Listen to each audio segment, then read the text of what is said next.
everyone to some more Genshin Impact. And today I'll be continuing the Roses and Muskets event, and we're going to get started right away with part 2. Okay, so here we have the quest, Fiction and Reality Inside and Outside the Frame. Okay, wait until the following morning. Between these times, the film's shooting is going smoothly. The story recorded in the cameras seems to be being performed somewhere beyond the frame. Okay. Well, time to wait a few hours.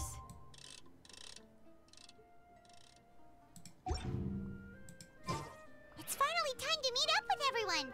Paimon even dreamt of making the film last night. If Paimon remembers right, we're meeting at Hotel de Boer. Let's get going! Okay, and that's where the quest starts.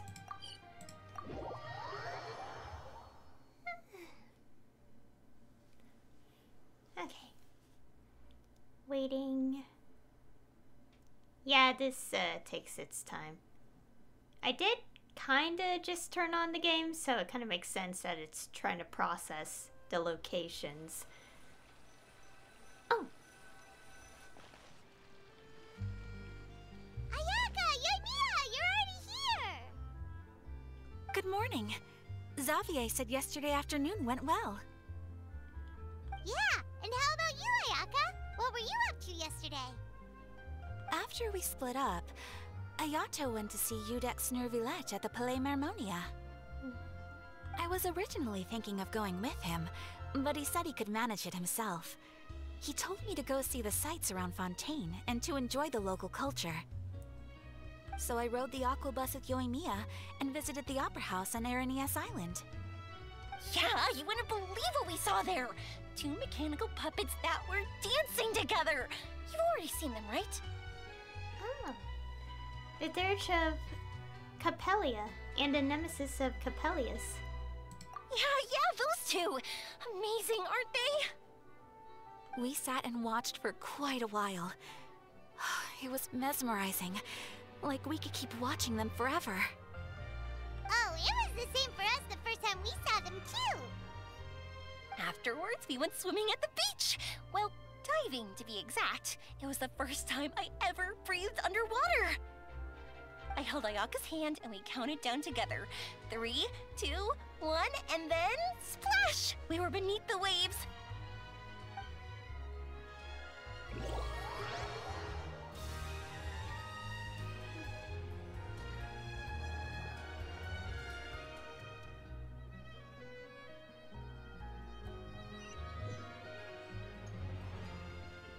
At first, I didn't dare to open my mouth. But once I couldn't hold my breath any longer, I decided to take a big breath in. Turns out the water wasn't as salty as I imagined. It didn't really taste like anything at all. Before I knew it, I was breathing like normal down there. It was an amazing feeling. Ayaka said I was too nervous and needed to loosen my grip. She got used to everything way faster than I did. I knew that the Traveler could do it, so I had no doubt we could do it too. That helped me feel at ease as soon as we dove in. The underwater world in Fontaine truly is beautiful.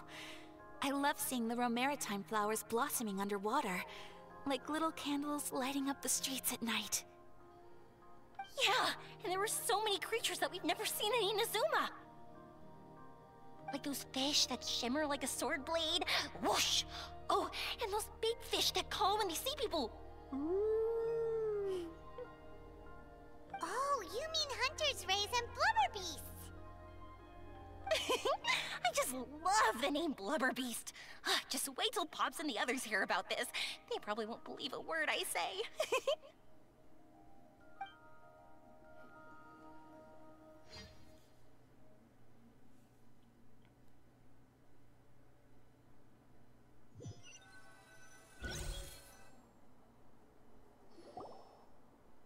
Yoimiya was down there for quite a while.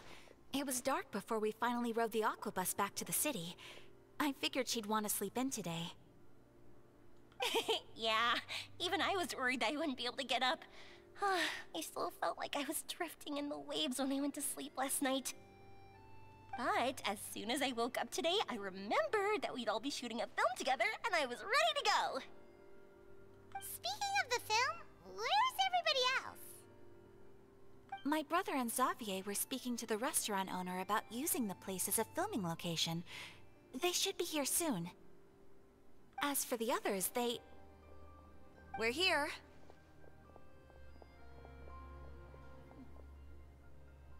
Please excuse my tardiness. I just finished the Special Patrol's 6-mile morning jog. Wait, 6 miles? I'm so tired. I heard you all chatting, so I decided to come down. I sure could use some of that endless energy everyone else has. Good morning, everyone. Morning. Can someone fetch me a cup of coffee? More milk, hold the sugar. Sure, I'd be happy to do that for you. No, you can't go anywhere. Please, have a seat over here so I can get started on your makeup. Ugh, the last thing I want is coffee stains on my costumes. I can get the coffee. It's the perfect job for an assistant.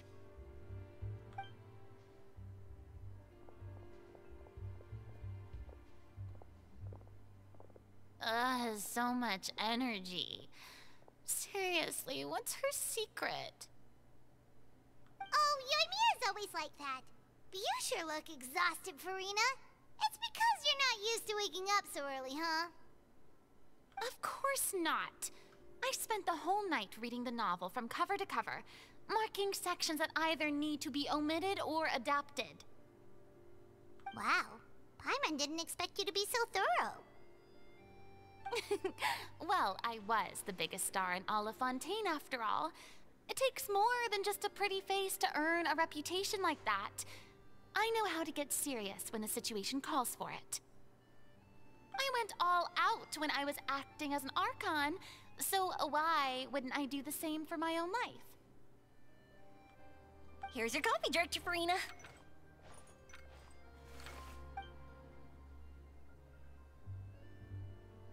Oh, thank you.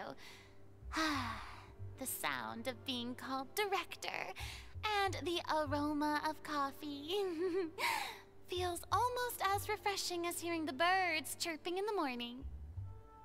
Ah, it seems everyone has managed to arrive on time.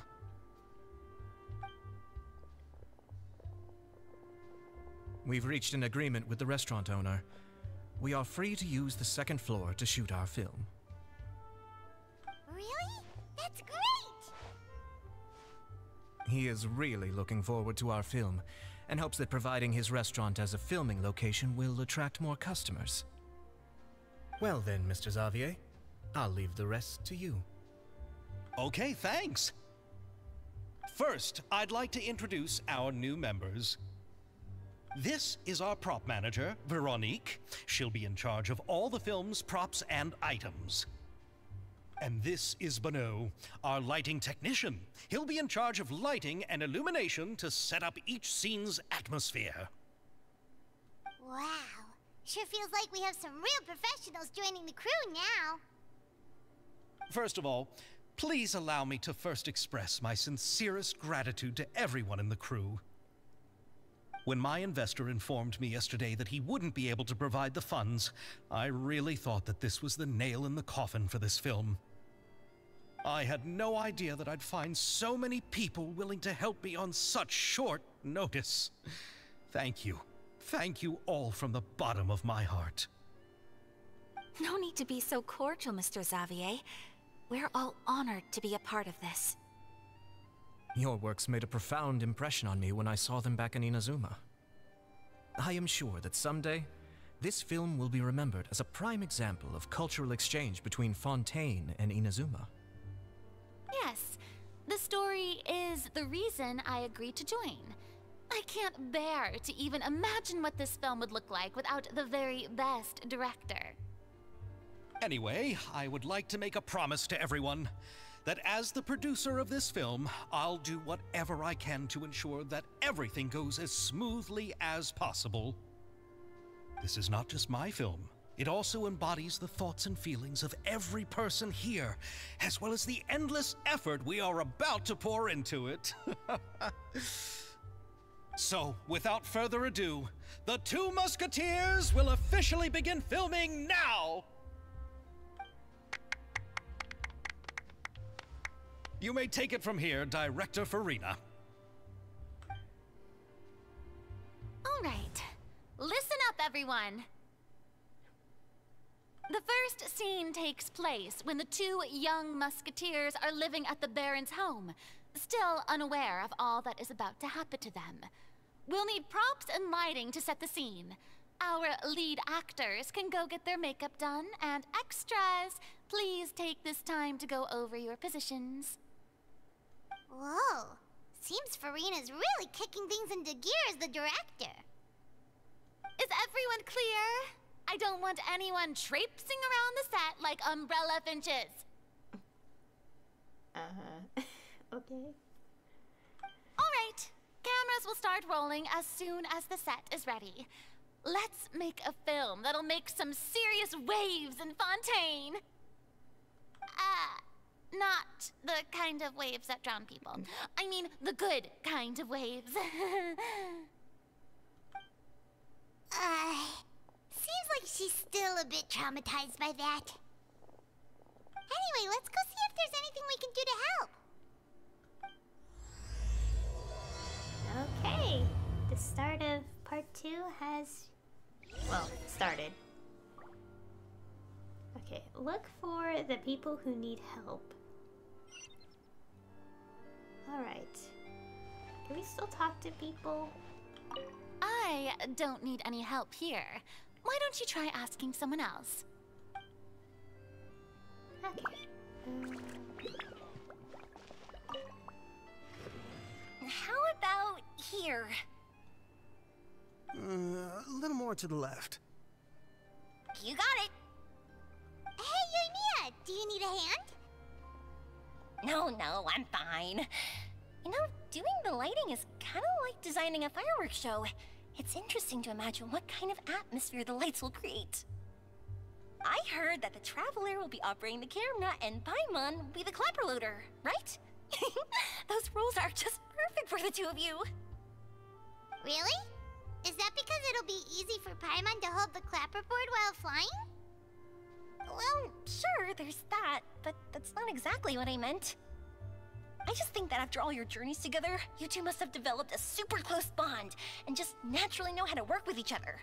If I'm not mistaken, the director will want the cameras rolling as soon as the clapperboard goes clack. Actually, we start rolling before that. The clapperboard just gets edited out in post-production. Oh, I see! It's amazing to see the magic behind filmmaking. Yoimiya, we need lights over there, too. Oh, on it!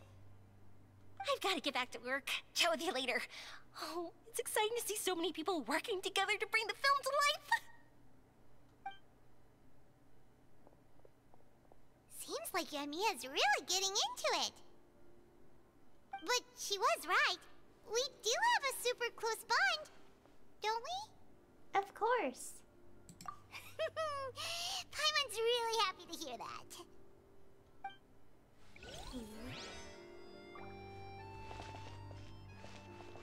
Okay, I'm just looking at the tea that is steaming, and I was like distracted a little bit. Can we hear what they're talking about? Ah, so this is what a musket looks like. Not exactly. Okay.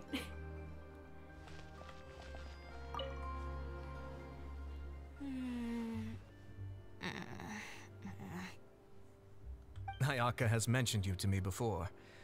She said that you two were great friends when you were kids.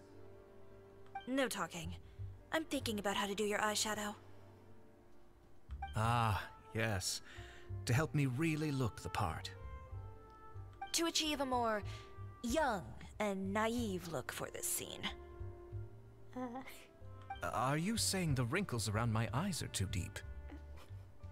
You just have too much of a calculating look in your eyes. You sure don't mince your words. It seems you really haven't changed much. Quiet.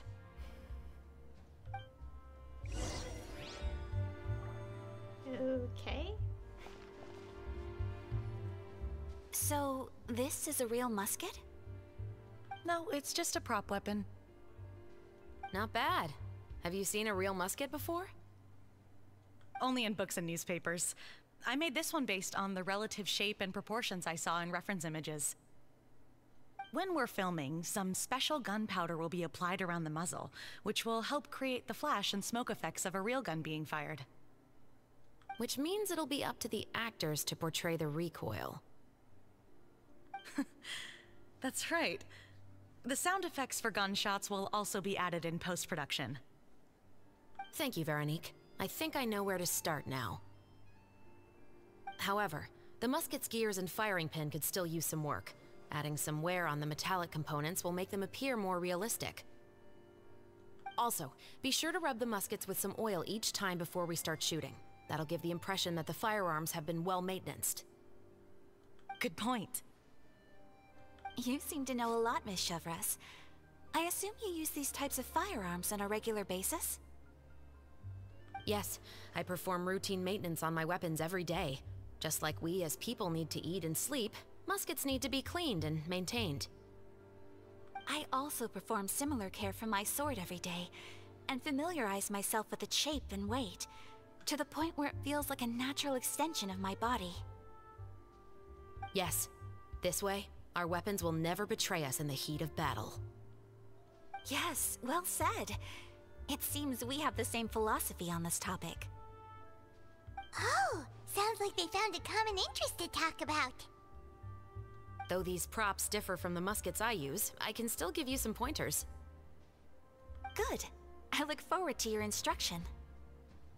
First and foremost, never point the weapon at anyone, regardless of whether it's a real or prop weapon or whether you're holding it or it's on the table. This holds for any time when you're not actively engaging an enemy. Okay, understood. When aiming the musket, extend your arm so that it's level with your shoulder, and use your eye to look down the weapon's sights. Like this? Not bad. Now, try saying your lines. This is the end of the road for you. Good. Now turn your body a little. That way, you'll give your enemy less of a target to work with. And relax your shoulders. Here, allow me to demonstrate. This is the end of the road for you. Huh. Excuse me, Miss Chiori. Director Farina, there's something I wish to discuss with you. Oh? What is it? Like this? Yes, much better. What do you think? I do see your point. But are you sure you wish to do this? I believe it would be most fitting. Well, if you insist. All right, I understand. Miss Ayaka, Miss Chevres, could the two of you please come over here? Huh? What's going on? Are we gonna start filming now? Let's go see. What is it? I have a question for you, Miss Chevres.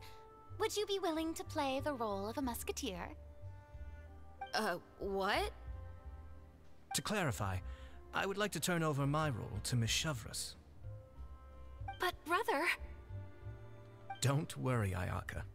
I actually view this as a good thing. I was becoming troubled trying to set aside some time to speak to the staff at the Palais Mermonia. I would like to have some conversations about the cultural exchange between our two countries, and I've heard that the bureaucratic process here can get rather complicated. Now, I will be able to focus on my work.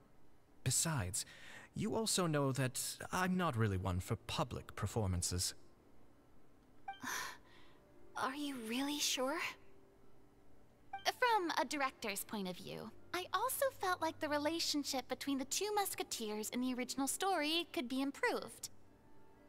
The older brother in the story plays the lead role with his overbearing character, but this causes his character to overshadow that of his sister, and the theme of the two supporting and relying on each other isn't conveyed very well. But if we were to change the siblings to two sisters of a similar age, then that aspect of the story might come through more clearly. Also, I've seen you instructing Ayaka. That cold and dignified personality is exactly what we need for the older musketeer. Of course, even with all these insights, the decision should still be made by Miss Chevreuse. Chevreuse mentioned that she really likes the story, right? Paimon bets that she'll take the role. But she will still have to prioritize her work. But we still don't know if she's a big fan of acting. Technically, both of these points make sense. Like, understandable.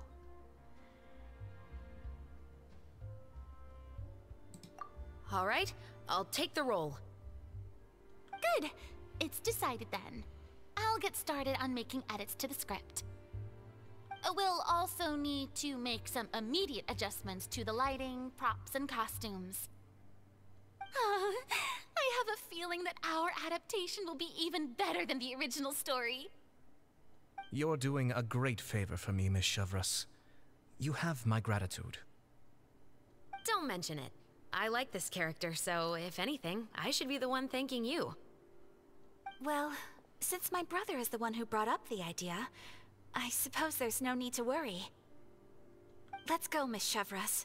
I look forward to working with you. Please, just call me Chevreuse.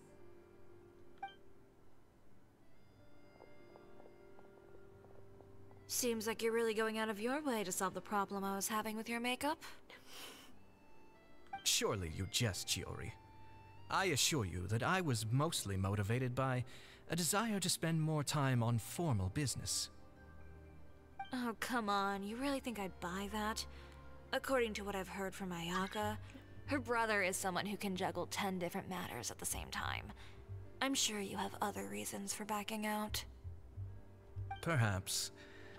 Ayaka always said she wanted to go out and see more of the world, just like the Traveler. But I feel that she needs not only to see other nations, but also to make some different kinds of friends. I think it would be harder for her to make new connections with me constantly by her side. I would like to give her some space. Alright, go on. Spoil her some more. Ayato! It's too bad you're stepping down from the role. Paimon really wanted to see you act as a musketeer. What are these options? This is the punishment you deserve. This is just... Oh gosh, I messed up. This is justice. Okay. Very confused. I'll just pick this. No need to poke fun at me. I'd wager that you also felt that I wasn't the best candidate for the role. It's a little hard for Paimon to imagine you saying those lines.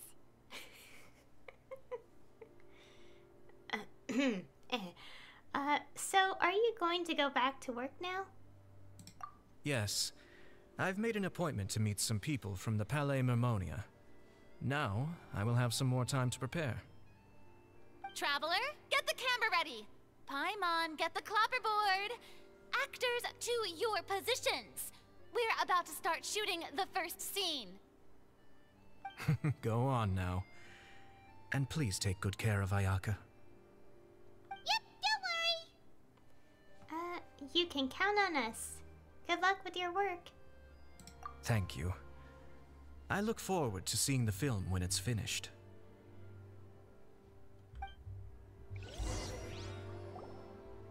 All right. Now that we're all here, let me help set the scene for everyone.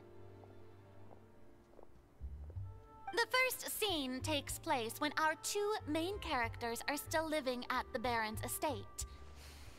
They've been ostracized and verbally abused by others in the household, but they still have no idea why. We want to capture how naive and innocent they are, despite their pain. Chevres will be playing the role of the older sister, Tulip, and Ayaka will be the younger sister, Iris. Be sure to get close-ups of the main characters at the right moment.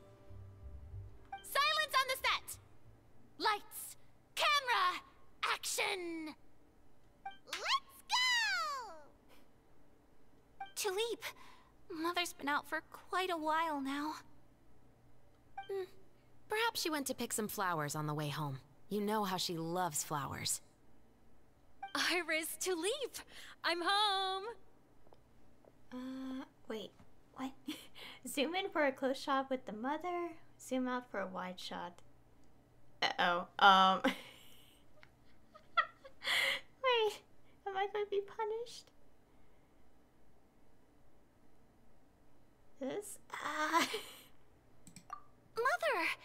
You were out for so long, we were beginning to worry about you.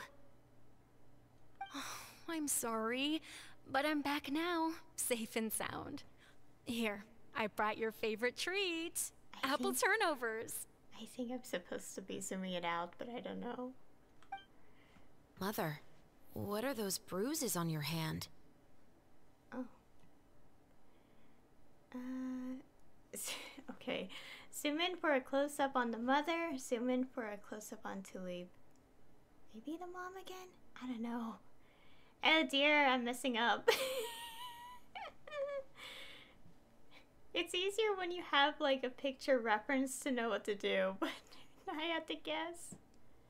Maybe zoom in on the mom because the injuries? Huh? What bruises? Oh, I must have bumped into something while I was working yesterday. But I didn't notice them this morning. Then perhaps they're from when I accidentally tripped when I was out just now. By the way, did you have fun playing at home? What's the matter, Iris? Focus on Iris or focus on the general surroundings? Maybe character focus here? I don't know how filming works.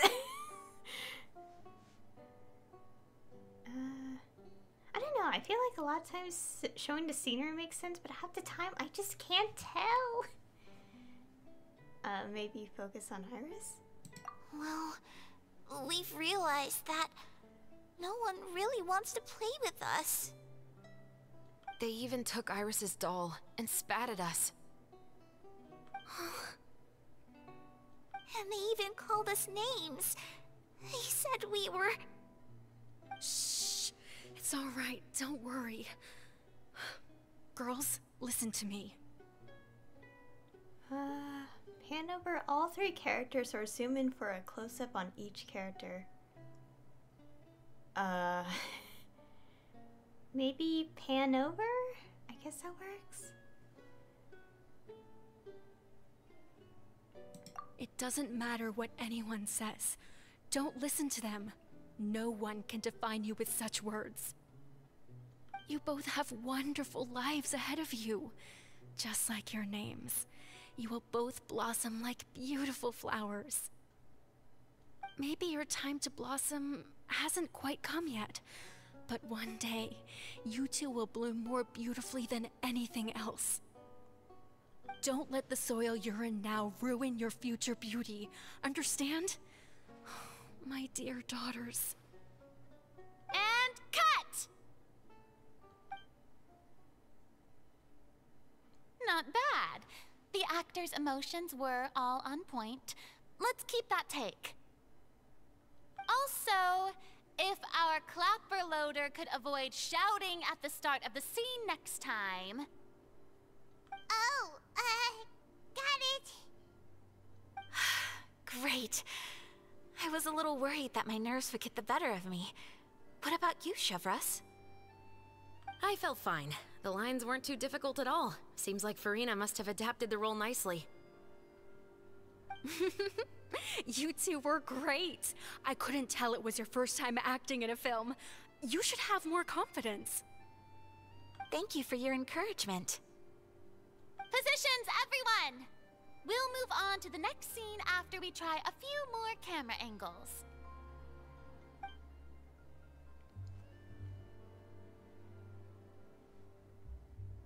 This scene is when our two characters return home, only to discover their mother has been murdered. Ready? Lights! Camera! Action! Mother, we're back!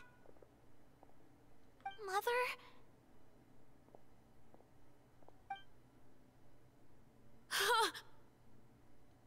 What's wrong, Tulip? Iris, stay away! Huh? Why? What's... Mother! Mother... She's... Huh? There's poison in this cup. Huh? I could have sworn I've seen this kind of cup before. Those aristocrats. They didn't even try to cover up their actions.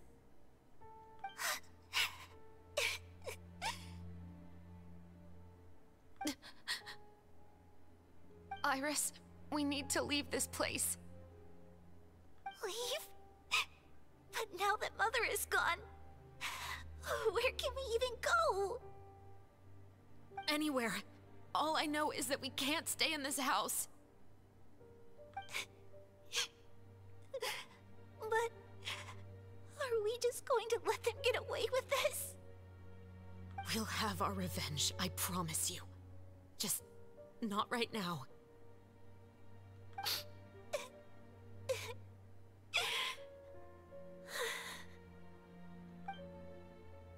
Come on, let's go.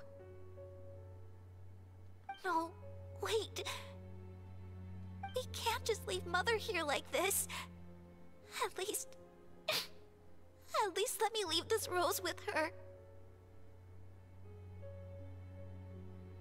That's why we went out in the first place. To buy her this flower. All right. Goodbye, Mother. We'll avenge you. Someday. And cut! Beautiful! Great performance! Oh my, you're so amazing, Ayaka! And were those real tears I saw? How did you do it? I was surprised too. Thank you for the kind compliments. Actually, as soon as Director Farina said action, I told myself not to think about anything. I just felt the weight of the moment and became the character. It's quite similar to practicing the art of the sword. You clear your mind and focus only on what's happening in front of you. Ayaka's performance was amazing. Have I discovered an acting prodigy?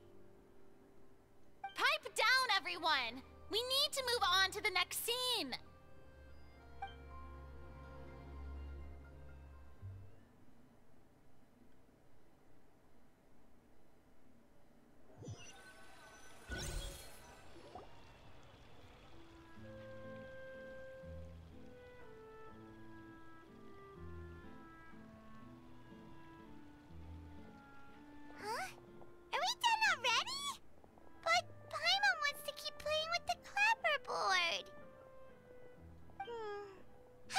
Traveler, is your arm sore from holding the camera all day? A little bit, but it was a lot of fun. Good work, you two. You too, Shivers. You were quite the actress today. I've read this novel many times before. I have a good grasp of my character's mindset. Anyway, do you remember my request from yesterday? Oh, right! We were having so much fun that Paimon nearly forgot! You have a case where the murders seem really similar to the cases in the novel, right? So, how are they exactly? In the story, the main characters grow up to become two musketeers, always using their guns to carry out their revenge. And on each of the victims, they'd place a rainbow rose as a signal that they've returned. So you mean there were rainbow roses in your case too? Yes, that's correct. We found rainbow roses just like in the novel. Seems like you're connecting the dots now. Oh, that does sound pretty concerning. Especially after seeing the script today. Ooh, now Paimon can't stop wondering what kind of ulterior motive the murderer might have.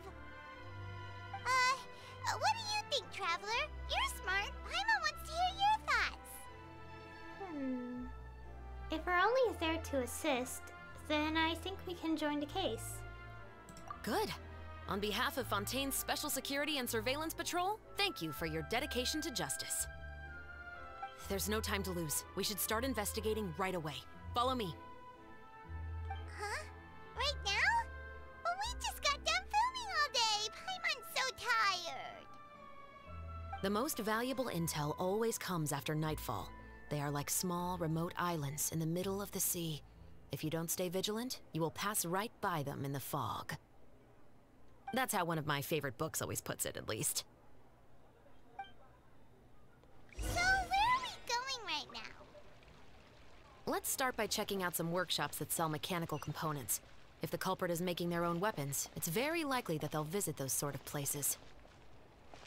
Okay. Oops. Accidentally hit my keyboard with my mouse. No idea if that got picked up. Anyways. So we're now going to investigate a murder that's... I suppose the murderer got inspiration. I guess that's the best way to put it. And we need the... we're going to help out.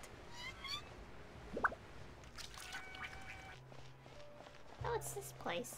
Right. Welcome to Le Show's Clockwork Workshop. How can I help you? Hello. I'd like to know if anyone has purchased some special components lately. Special components? Sorry, could you be more specific? I mean the kind of components that aren't typically used for clockwork toys, but for firearms. Huh? For firearms? No, we don't sell those sort of things here. Don't misunderstand. I'm not here to cause any trouble. We are merely investigating a case, and we're hoping that you could cooperate. Well, to be completely honest, I'm not even sure what kind of components that would entail. Has anyone ever purchased components here as an individual rather than on behalf of an organization?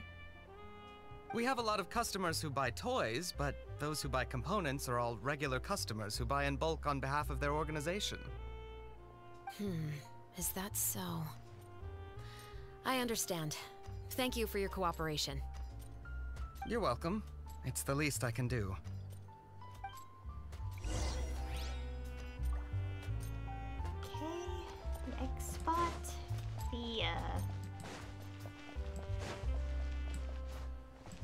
Okay, let's just go.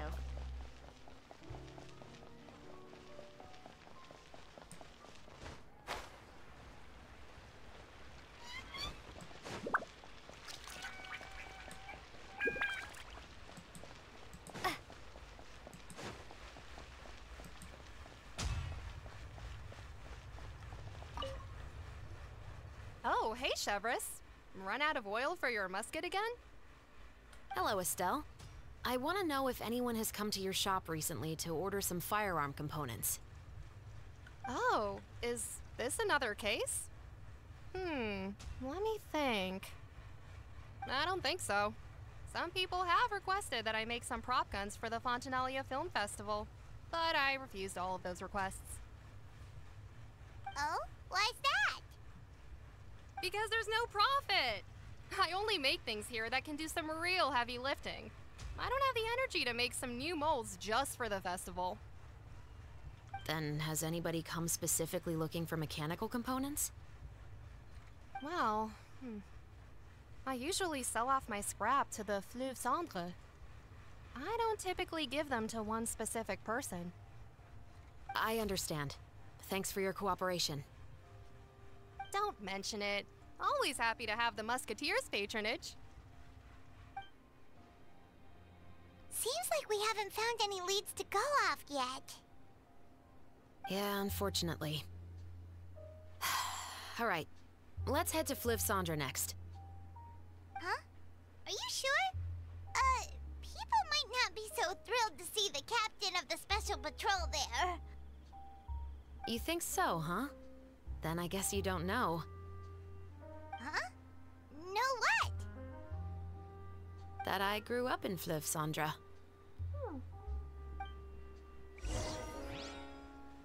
Oh, interesting. Okay, so it's underground.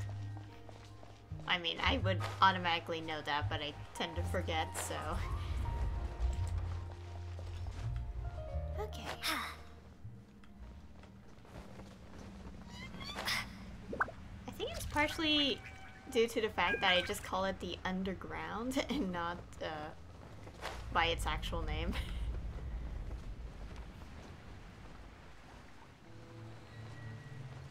Okay.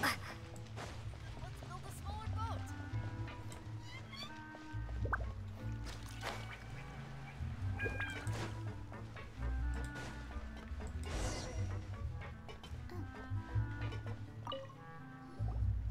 Hello, I'd like to ask some questions.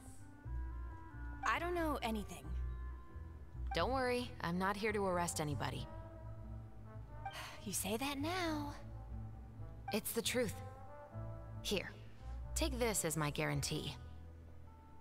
Wait, did Paimon just see what she thinks she saw? Is the captain of the special patrol bribing a citizen?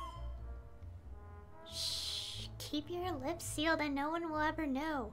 Besides, it's called buying info. Seems you're different from the other guards. What do you want to know? Have you heard anything related to Muskets in Fliv Sandra lately?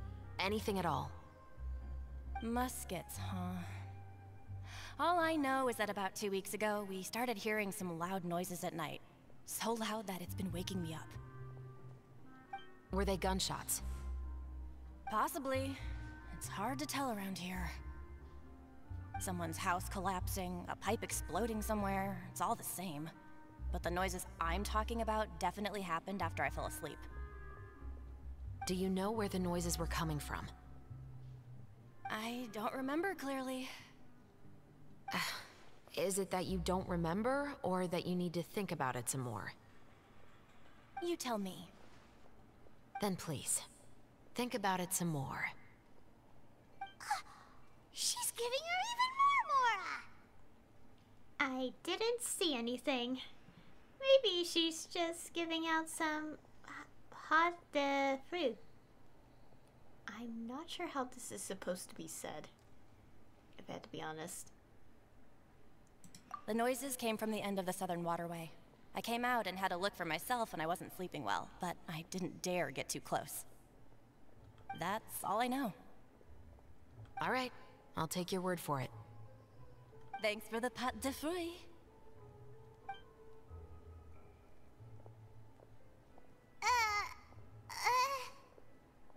No need to be surprised. I grew up here, remember? I know how to get people around here to talk. Our options. What talk? I want some pâte de fruits too. Okay, Seems you catch on pretty quick. Now then, let's keep going. I feel like I got a little bit confused, but I'm just accepting the circumstances as it is.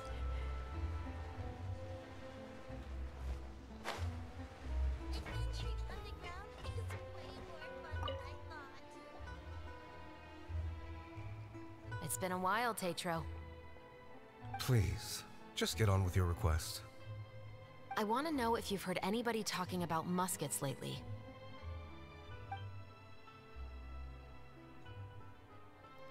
Information isn't free, you know. I've heard that bandits have been extremely active in the countryside recently, and they've been affecting the delivery of goods to Poisson. I can allocate some more manpower to help out with that problem. What do you say? You're still as helpful as ever. One of our men got drunk at dinner about a month ago and lost his gun. 3 days later, it turned up in the corner here. What's weird about that? He just forgot where he put it, right? This is Fleuve Cendre, my friend. Anything of value left in the tavern won't ever make it to the next day. But that gun turned out to be an exception. It didn't get any new wear and tear on it, and didn't even appear to have been fired. We were quite mystified as to what could have happened. I suspect it came back because the weapon was already known to the guards. You mean, a criminal was afraid the Marechaussee Phantom would use the shot marks to track them down? Maybe. But if that's the case, the culprit really took great care to avoid getting caught. I didn't say anything about a criminal. In Fleuve Cendre, knowing who was killed is as easy as knowing what clothes you're wearing today. It's the guy living in the east side, isn't it? I've never liked him. Every time he's here, he just orders a drink and sits there with a nasty look in his eyes. So, who was the one who lost the gun in the first place? Don't bother. Even if you ask, he wouldn't admit to owning a gun to some strangers. Not to mention the captain of the Special Security and Surveillance Patrol. He's right. I know you grew up here, Chevreuse. Even though you're on good terms with the Spina, you've still been gone too long. Not many people know you here now, and a lot of people don't like the Special Patrol. I know. So take my advice and don't show your face too much around here. It's for your own safety. I'll come and go as I please, and I'm afraid I'll be appearing more often due to my work. All right. Don't say I didn't warn you.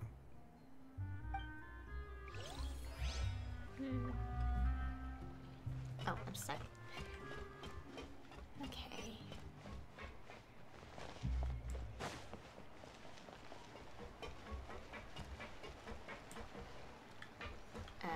Oh. Okay.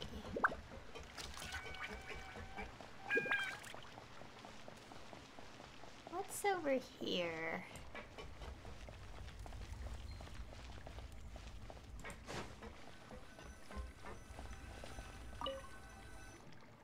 What's all this? Some broken planks and barrels, as well as some liquor bottles? Yes, but have a closer look, Paimon. Even though somebody has purposefully tried to clean them up, these are obviously marks from musket bullets. Oh, so like training to use the weapon. In other words, someone was here trying to improve their shot. They were using the barrels and bottles for target practice. Could it have been the killer? Your guess is as good as mine. Although many people at Fleuve Cendre own guns, few hide the fact from others. And even fewer would go to such lengths to hide markings from practice shots. Anyway, let's go. There might be more to this.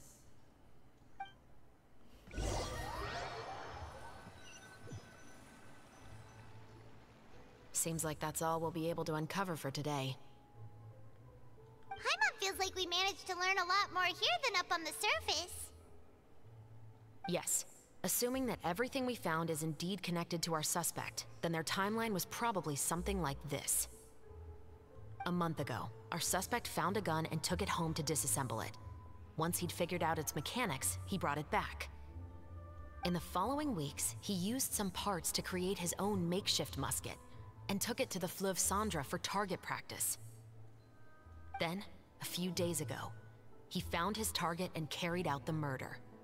Once the deed was done, he left a rainbow rose on the body, just like the scene in the novel. That all makes sense to Paimon, but we're still no closer to figuring out the killer's identity. About the guy who died. The deceased was a resident of Fleuve Cendre. It's said that he was a poor, solitary man. Oh. But if we're following the novel, shouldn't the guy have been a nobleman? Yeah, that's also something I'm trying to figure out. If we are indeed following the novel, and there's a story behind the murder, then this murder should be an act of vengeance. But according to our investigation, the deceased didn't have any enemies. He was no saint, but no one's heard of a rival who hated him enough to shoot him dead, much less care to leave a rose on his body. What message is the killer trying to convey, and to whom exactly? Could they be the novelist? We've thoroughly investigated that possibility.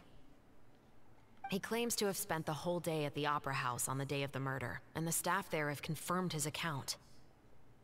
Okay, so he has an alibi. Not only that, he lacks a credible motive as well. He has a family of his own, and both of his parents are still alive. I've looked into his records. He was adopted at the age of 6, and all the proper procedures were followed. There are also records of him at an orphanage before then. In the story, the mother of the 2 musketeers was murdered after the children turned 10. Of course, he could have changed the children's ages, but I don't want to assume anything without evidence. More importantly, I've also had a chat with him in person. He didn't seem like the kind of person who would pull the trigger to kill a man. Then, what should we do now? We have all this new information, but it doesn't help us move forward. Investigations take time. I didn't expect us to catch the culprit in just a single day. How about this? Let's spend the next few days filming with the crew. We can continue the investigation once we're done with the film. I'm sure that given time, new leads will present themselves. Wait, but weren't you saying Intel is like small, remote islands in the middle of the sea just a moment ago? Wouldn't you just miss them if you were to stop looking? Ah, but the book had more than one reference to the islands, Paimon. Oh? What else did it say then? As long as you spend enough time sailing through the fog, you'll eventually come across an island. And it just ends. Okay. Also, just like the end of... Oh, Chevrolet's is right there.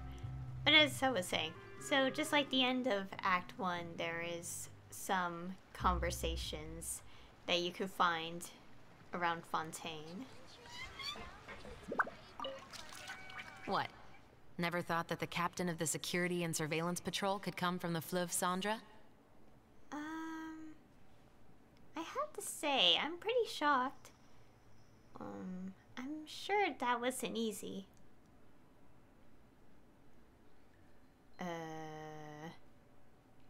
I'm sure that wasn't easy? You mean rising through the ranks? It was a struggle, for sure.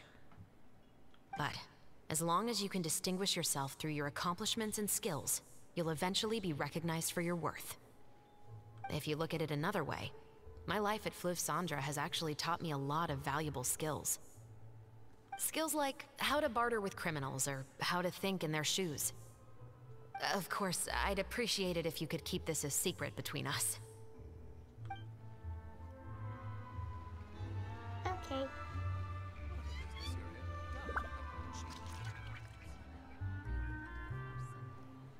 Alright, so I did a little bit of checking behind the scenes, and it seems that only chevres can be found after you complete Act 2.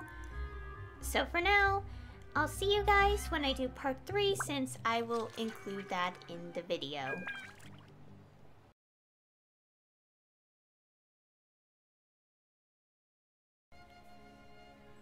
Okay, so it's now the next day in real time, and Part 3 has been released. And so, as per usual, we're going to get started right away. Okay, so we have our quest. The Lone Isle glimpse through fog. Wait until the following morning. The lonely isle appeared in silence through the dark fog of night. Wherever shall it lead you? Okay, let's go wait and see what this is about.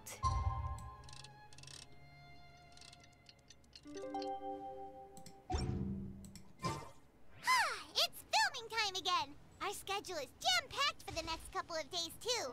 We've got so many different locations and sets to cover. Anyway, let's head out and meet up with the others. And that's what we're going to do. Okay, where is this? Oh, over here. Okay, let's teleport here. I also have to be mindful of time, so,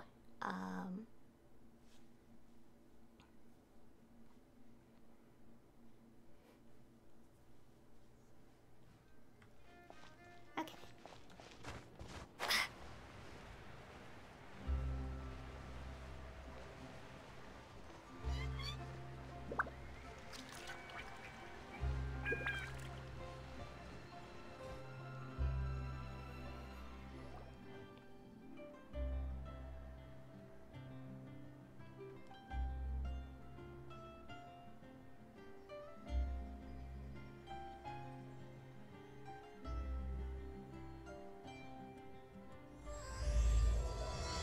And the quest has started.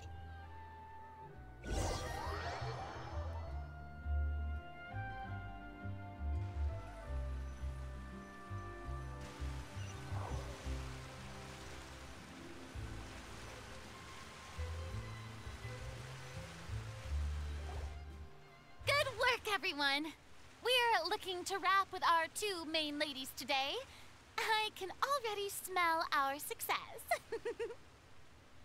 What do you mean, looking to wrap? Okay.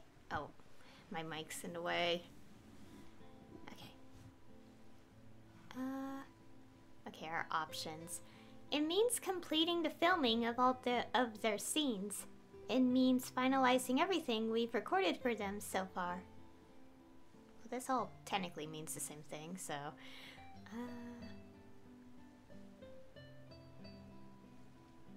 Oh, aren't you the expert now?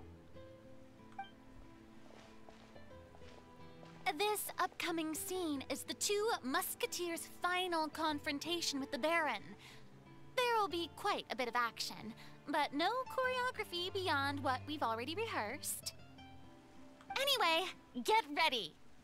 Lights, camera, action! The view is beautiful tonight. It reminds me of that fateful night 10 years ago. And now that I've said it, I can even make out the faint fragrance of herbal tea in the air. Enough, villain! It's time that you pay for the death of our mother! My dear Iris, have you forgotten your manners? How can you speak like this to your own father? I'd sooner swallow all of my teeth than call you father. What did I expect? Seems the daughters have turned out to be just as obstinate as their foolish mother. In this world, mora and status is everything. She thought she could blackmail me using her children and force me to grant her recognition and concessions? Ah, how naive can a woman be? Mother never asked a single thing of you. All she wished was for us to live a peaceful life, just like the others. It was you who personally brewed the poison of prejudice and sent Mother to her death. Compared to that deadly poison, the 2 bullets that will soon pierce through your heart will be like sweet mercy. And that's exactly why I said you're just as naive as her. Did you really think 2 muskets would be enough to defeat me? So let's see. What is stronger? Mora and power, or the 2 muskets in your hands?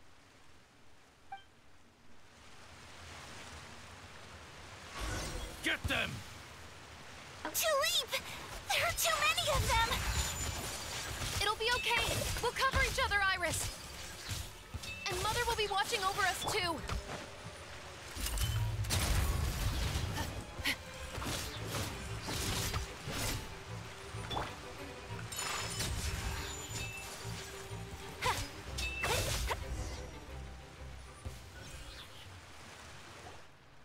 You've lost.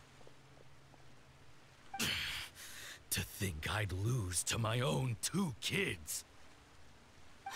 We are no children of yours, and we'll never call that place our home. Then tell me, what did you do all this for?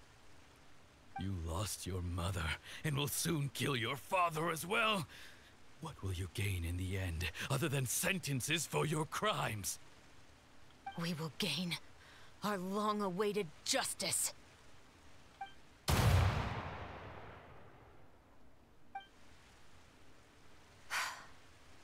It's over. Finally, it's over.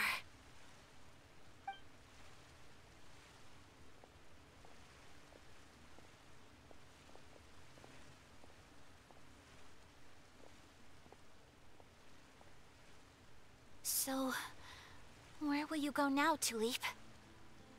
I'm not too sure, Iris. Maybe somewhere with lots of flowers?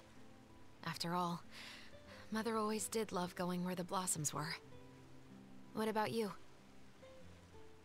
I want to go visit Mother's grave. Yeah, that's not a bad idea. Huh? Tulip, look! What is it? It's Mother's favorite. The rainbow rose. Look, it's blooming again.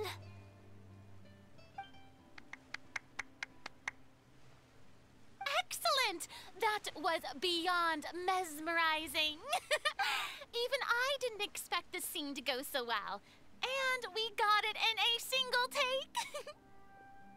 All right, everyone. We've got a wrap for Tulip and Iris. Congratulations, Ayaka and Chevrolet! Amazing performance. Great job. You've already wrapped your roles. Thank you. I didn't expect our parts to wrap so quickly.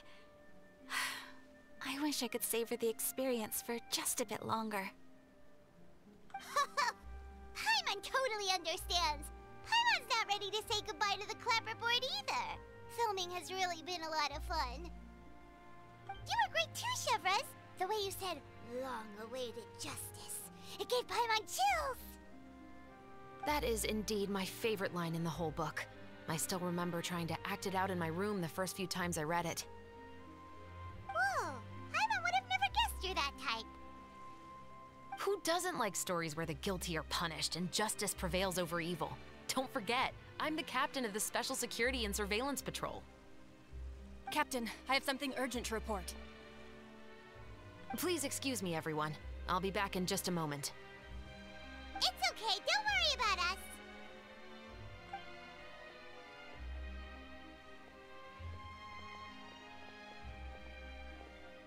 Oh? Was she whisked away by work already? I was just about to tell her how great she did. It seemed like some urgent official business. Then perhaps we should thank the stars that we were able to wrap both of your parts so quickly today. Switching around the filming schedule would have been a real pain. Anyway, I actually came over to let everyone know that we're all done for today. You can go home and get some rest. And one last thing, Miss Ayaka. Your acting skills today were immaculate as always. Are you sure you won't consider taking up full-time acting? See, I just happen to know this great troupe that's still looking for a lead actress. Thank you for your kind words, Director Farina.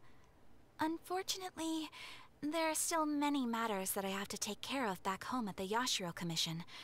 I cannot remain in Fontaine to pursue an acting career.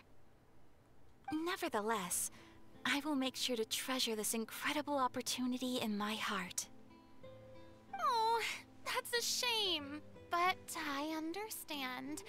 Just let me know if you ever change your mind. I believe it's also about time for me to take my leave. But hopefully I'll see you on set over the next few days. Even though my part's wrapped, I'd still like to swing by and help out the crew. See you tomorrow, Traveler and Paimon.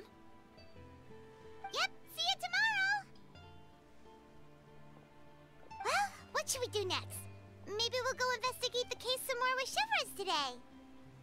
Traveler, Paimon, please come with me. Huh? Where are we going? You could say, that our ship has finally chanced upon one of those small, remote islands of intel.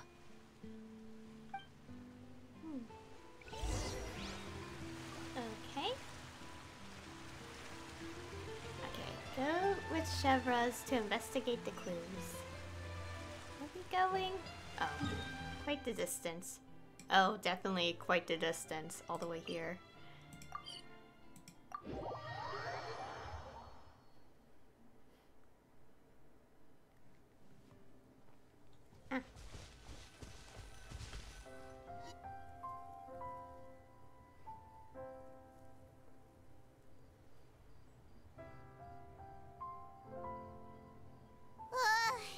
Paimon's exhausted. Paimon definitely didn't expect having to float this far after a full day of filming.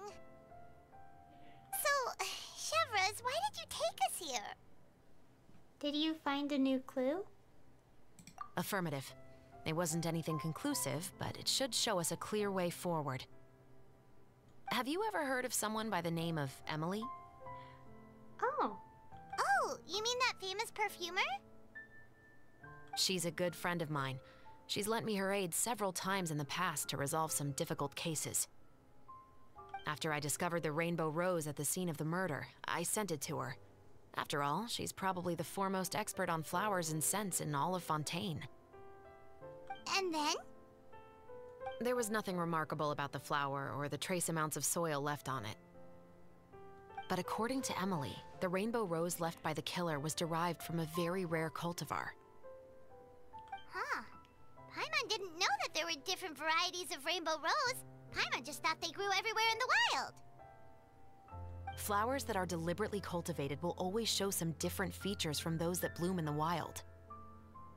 We already knew that the rose left at the scene belonged to a special cultivar, but with Emily's expertise, we were able to pinpoint the place where it was first picked from. Oh, Paimon gets it now. So whoever first planted that rainbow rose was probably the killer. Precisely. And after we checked what we learned against some sales records from the past, we discovered that there's only one person in all of Fontaine who could grow and sell this specific cultivar. Really? And who is it? It's the novelist. But didn't you say he had an alibi? To be clear, I haven't changed my mind about him. I still don't think he was the one who pulled the trigger. However, that doesn't mean the true culprit never visited him at his home or never purchased a rainbow rose from his garden. Whatever the case, we will have to confirm a number of things with him. So you mean the next place we need to go is... Yes, we're going to pay him a visit at his home. Oh. Interesting. Oh, and also the character Emily, we have heard about her quite a bit from voiceovers. So hopefully at some point we do get to see her in person.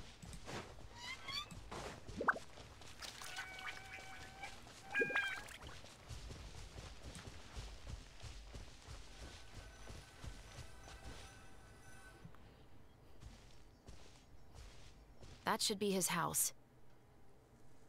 There are so many Gardamex stationed around the place. That's pretty unusual, right? According to what he told me last time we spoke, he hired them so he won't be harassed or disturbed. Huh. So there are a lot of flowers in his garden, but Paimon doesn't think we'll be able to pick one without alerting the Gardamex. Right. Which is exactly why I think there has to be a special connection between him and the killer. So, should we knock? Just wait here for now. I'd like to take care of a number of those Gardamex first. But they're so far away. How are you planning to do that? Don't forget, Paimon. I'm actually the real-life captain of the Musketeers.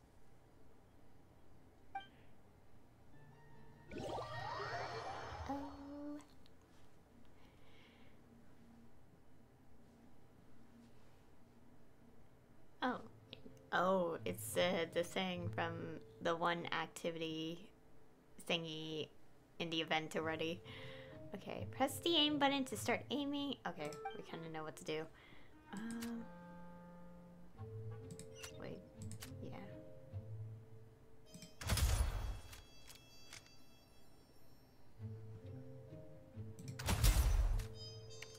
Oh, it's already defeated. Okay, let's see.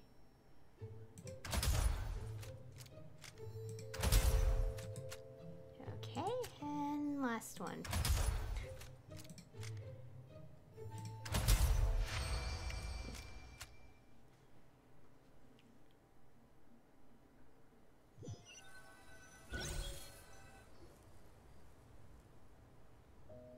All clear. Let's go. Wait! Paimon's a little nervous now that we know he could be the killer. Can we go over our plan of action again? I'll go knock on the door and make sure it's safe inside. Once we're sure that we're in the clear, I'll ask him to come with us for a quick round of questioning at the guard's headquarters. But can't we just arrest him? We still have no evidence that he's the killer, or that he lent the killer any direct aid. Still, it would be appreciated if you could pick a rainbow rose from his garden for me while I'm talking to him. It'll help the Marachose Phantom confirm Emily's theory. Sure, no problem.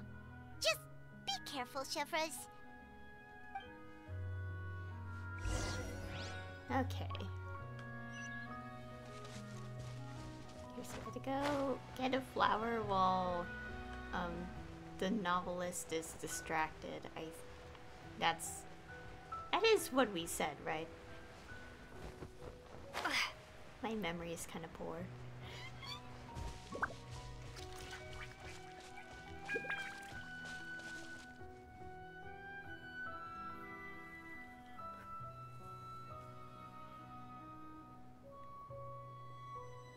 Excuse me, Mr. Baptiste, are you home? Who could it be at this hour? Oh, it's you, Officer Chevres. Would you mind accompanying me to the guard's headquarters, Mr. Baptiste? We would like to ask you some questions about a case. Oh, is it still regarding the murder case from before? I cannot confirm or deny that at this time. So it is then. Listen, I need you to come with me, Mr. Baptiste. Miss Chevres, I'll save you the trouble. Oh, and you two over there? There's no need for you to pick my flowers either. It's not time for them to bloom yet. Oh! Okay. Well, that went, not well, I guess.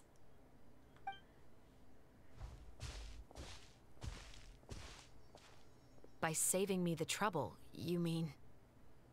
I will confess. I was the killer. Huh? He just admitted he's guilty! Please relax, everyone. I'm not armed. The musket you're looking for has been buried in my backyard. Then it's my responsibility to inform you, Mr. Baptiste, that everything you say right now will be used as evidence for the inevitable trial. Yes, I am perfectly aware of that. I must say, I hate this feeling. Oh? Is it because I confessed? Or because you've been proven wrong? Both, I suppose. That guy in Fleuve Cendre, why did you kill him? For the same reason as the one I wrote out in my novel, of course. I did it to exact revenge. I know you haven't figured out the link between the two of us. Had you done so, I'd have been taken away to the headquarters a long time ago. But that won't stop me from always remembering his grotesque face. After all, he was the one who killed my mother. Your mother is still healthy and well. You know, I was adopted as a child. I was referring to my birth mother. That was never recorded in the orphanage's records. Please forgive a 6-year-old child for concocting some lies to protect himself after watching his mother die right in front of him. So, your novel, it was like a record of your life? No, of course not. It was a work of fiction with many embellished parts. But I am indeed the illegitimate son of a wealthy and influential man who abused his power to murder my mother. That part was 100% real. But the man you killed didn't have a Mora to his name. He was a hired assassin, an irredeemable beast who sank his fangs into a defenseless woman just for a few bags of Mora. But if that's really the truth, you wouldn't be telling us any of this now. You still haven't managed to take revenge against your father, the true mastermind behind it all. I never thought I'd hear that kind of thing from the captain of the Special Security and Surveillance Patrol. I'm simply skeptical about your motives. It's simple, really. I've grown tired of everything and don't want to shoulder this burden anymore. You may have considered me too soft to pull the trigger.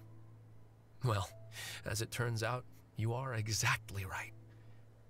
I've become overwhelmed by the aftermath of the murder. So you're going to call a stop to your revenge, just like that? The true mastermind is too rich and too powerful for me. I've accepted that I will never be able to avenge my mother alone. And so what? The characters in your book never gave up. Now, Officer Shavras, I'm the one who has killed a man, aren't I? Are you trying to convince me to commit another crime? What's your father's name? How do you plan to prove the veracity of all of your claims? Well, I'd like to speak with you privately. Sure. Why don't we speak privately at the guard's headquarters? No, it has to be here. I must ensure that we won't be overheard. Fine. Let's talk here. When I said won't be overheard, I meant by anyone. I would like to speak with you and you alone.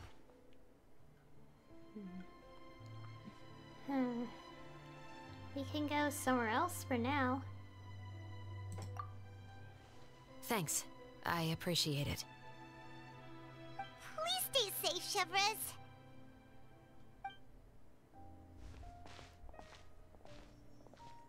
All right. Let's hear it. Will you really believe what I'm about to say?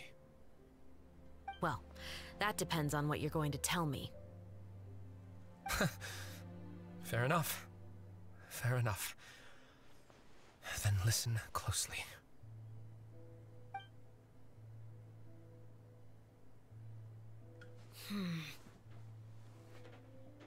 So that's how it's all connected. So, it seems you believe me after all. Do you want me to go public with this? No, of course not. At least, not right now. Then why did you bother telling me? You've read my work. What do you think? Even if you were to go public with all of this right now, he'd simply deny everything. It's been too long. Almost 20 years. Anything that could be used as evidence has long faded away. Even if there might have been a solitary island of truth once upon a time, it has long sunk beneath the waves by now. Justice will never find him. Not if you don't try. I know that as the captain of the Special Security and Surveillance Patrol, you will always stand on the side of justice. But do you really think a cushy life in prison really constitutes justice for him? I bet he could lead an extremely comfortable life in the fortress of Meripede. What are you trying to say? I've been observing you from a distance. Your portrayal of the musketeer was exquisite. Pull the trigger of justice against him. Let the villain get what he deserves. You want me to let you go so you may complete your revenge? No, Officer Shavras. I know that would be impossible. No. What I'd like is for you to perform the deed on my behalf.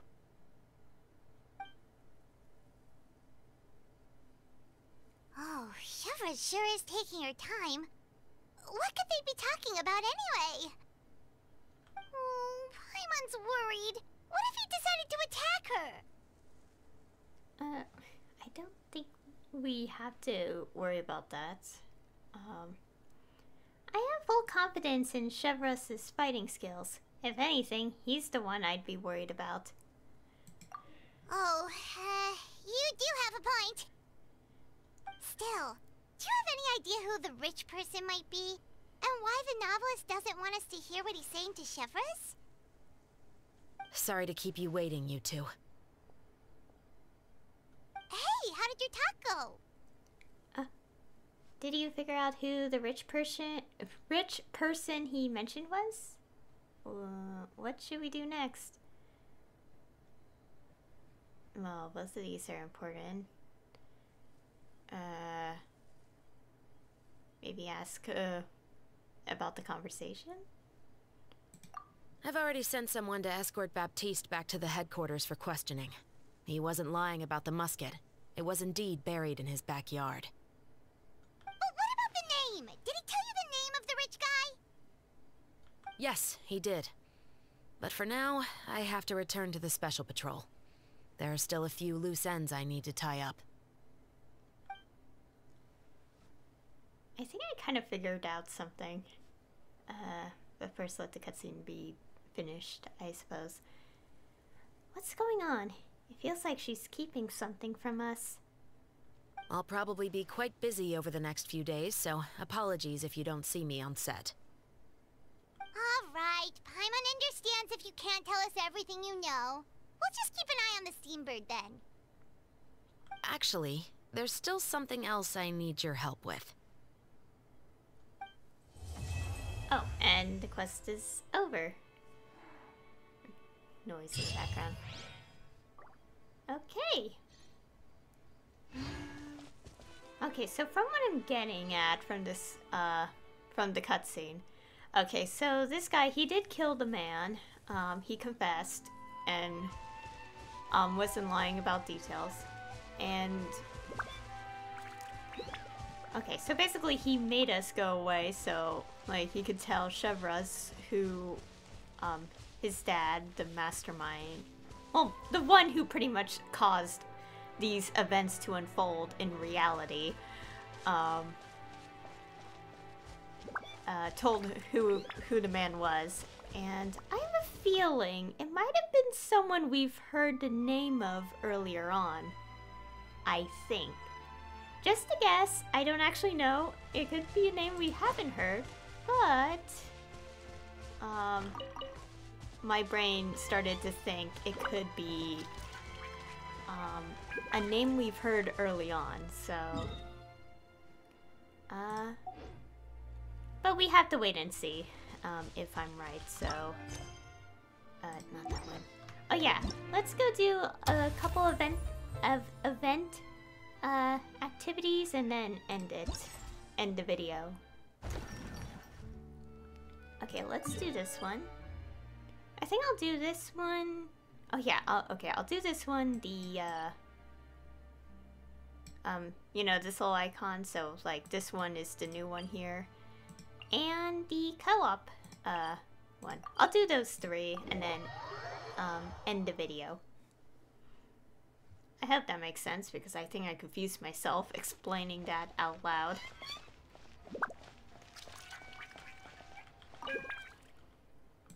Okay.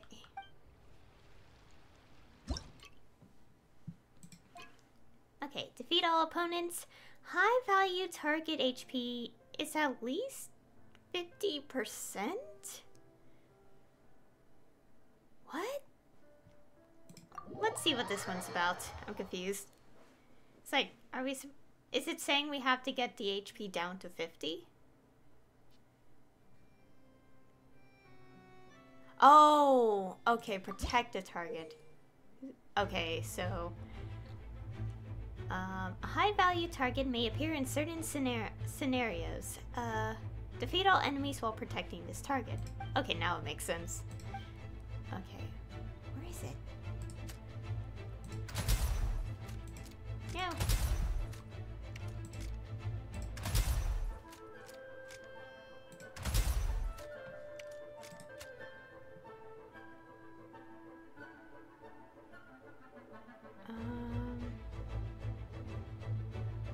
Okay, so it tells us what the halfway point is on the HP bar.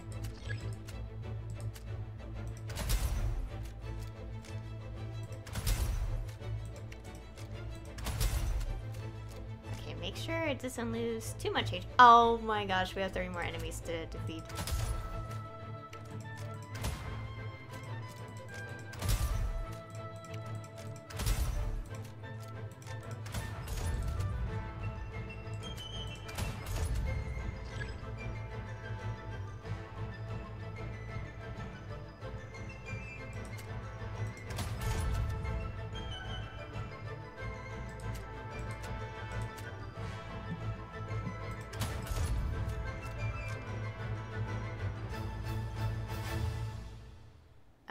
Okay, where's the next enemies?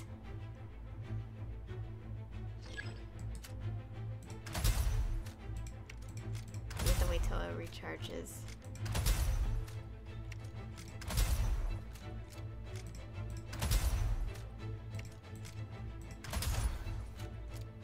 Oh, great. What am I supposed to do here? Like a faster way of dealing with this.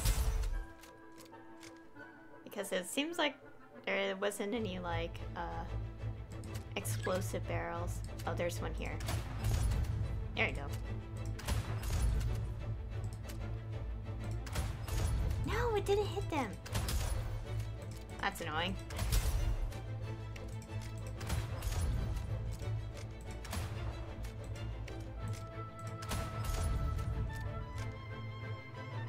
I literally cannot attack this enemy. Oh, I can. There you go. Okay, we managed to do it.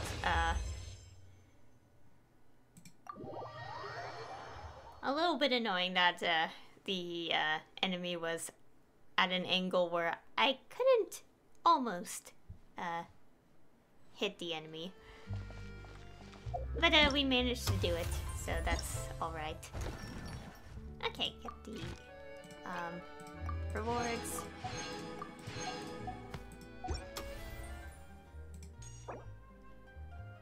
Okay, still need a few more things. Okay, so the new one of this part of the event is over here. So let's go there. The one where we have to create a film scene very well or something.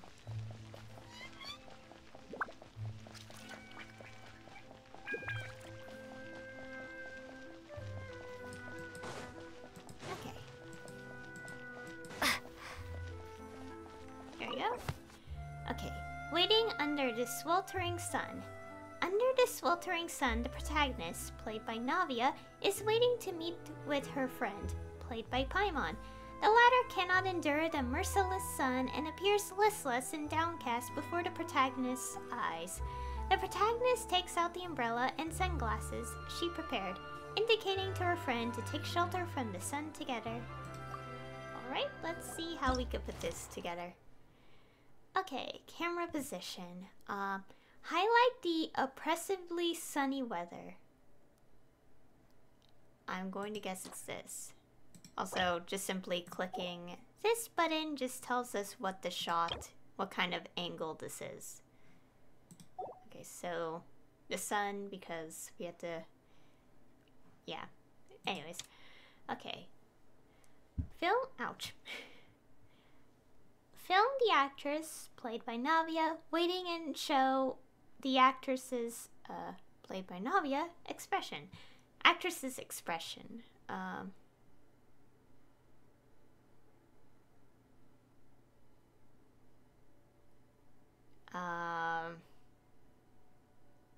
Okay, okay, so it says expression specifically, like, highlighted. So, I'm guessing it'll be this one. Because, like, while this seems okay, we don't really see her expression in focus. Okay. Film the scene of the two actresses meeting. Okay, so this would be obvious. It would be the one where they're both in it, I think. Show the expression of the actress, played by Paimon, as she withers in the sun. So it'll be this one. Okay, narration. Show the friends, played by Paimon, listless expression. Where should we go? It's way too sunny here. I want to eat Hotel de Bord's macaron so badly.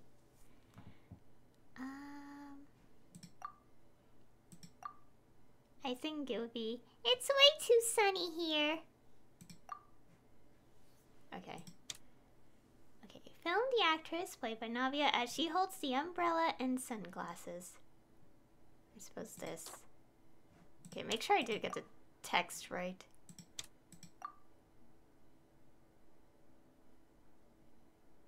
Okay. Show the actress's generosity. Okay, so... Okay, so reading the script here,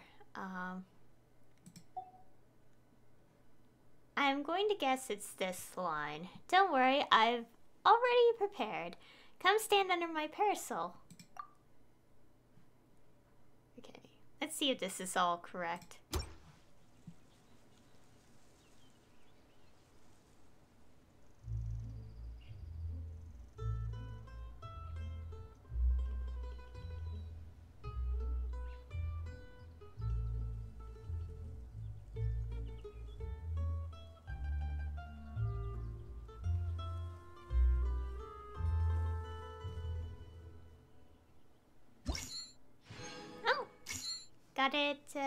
Got the highest rating.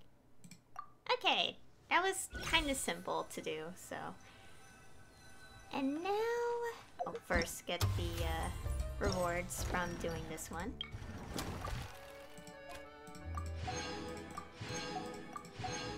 There we go. Let's go collect this. And one last thing. I want to do the co-op. Since the score has increased by 1,000, I could get some points. Probably a game or two, depending on if I do it or not. Like, get the 1,000 points right off the bat. Okay. And the limit will be increased in just 2 days. So, okay. Oh.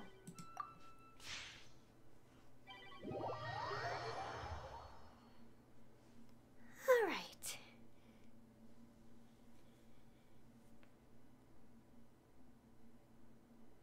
Okay, taking its time. Kinda makes sense because, you know, there's people. Okay, so this is someone else's world. Okay, my zone is yellow. Okay, I'm ready.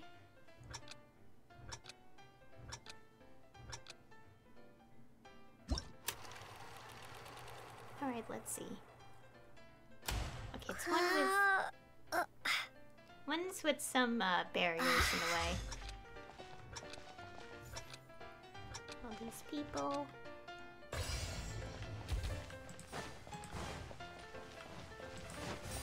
No! Oh gosh. Oh gosh. Ah! What is even happening? I feel like some of us are accidentally pushing these into... I don't know if it's by accident, because I don't think some of us are aware that we're supposed to be putting these things in our actual goals.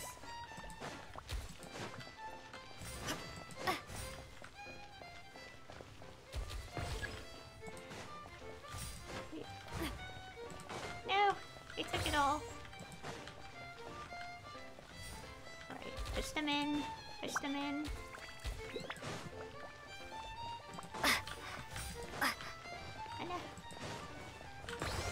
Oh gosh. Ah! I'm moving them to another team's goal.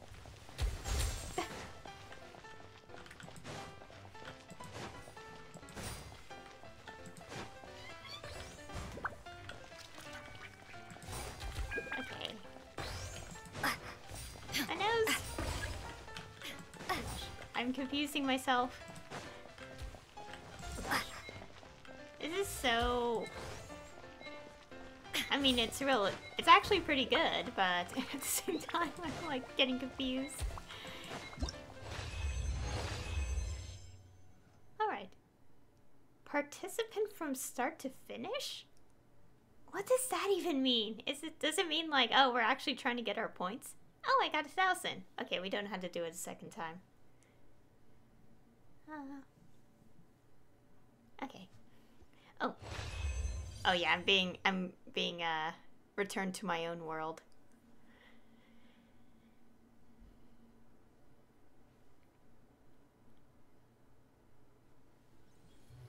Okay, let's get the rewards from this.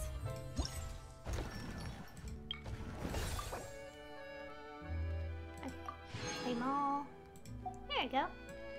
And we just have to wait 2 days for this to unlock. And then another 2 days for this.